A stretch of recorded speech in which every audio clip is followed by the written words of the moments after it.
I just finished reading the Didache, which is one of the earliest Christian texts that we have. It was written in either the 1st or the 2nd century, and it's like a church order manual, but written for more lay people, and also provides a lot of instruction in moral conduct.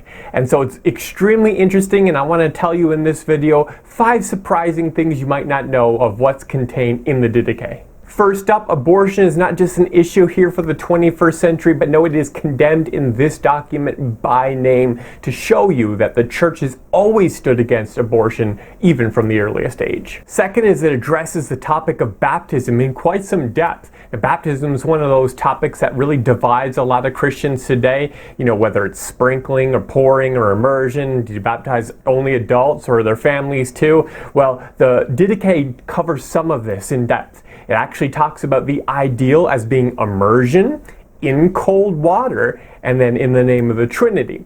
Now, it also says that if that's not possible, though, you can use warm water and you can use still water, and if you can't do immersion, then you can pour 3 times. Third is it provides 3 written prayers in addition to the Lord's Prayer. One is for the breaking of bread.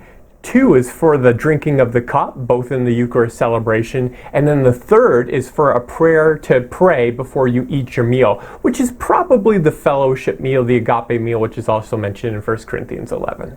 Fourth is that it acknowledges that there's apostles and prophets that are active in their day, and it actually gives you a test to determine how to tell the genuine from the false prophet.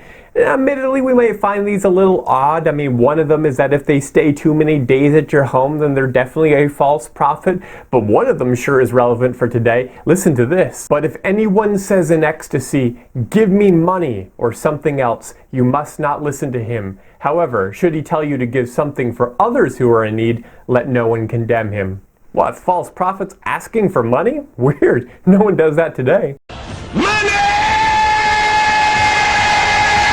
And then finally, it gives very specific details on how to practice various spiritual disciplines. For example, it tells believers to fast on Wednesdays and Fridays and not on Mondays and Tuesdays like the hypocrites do.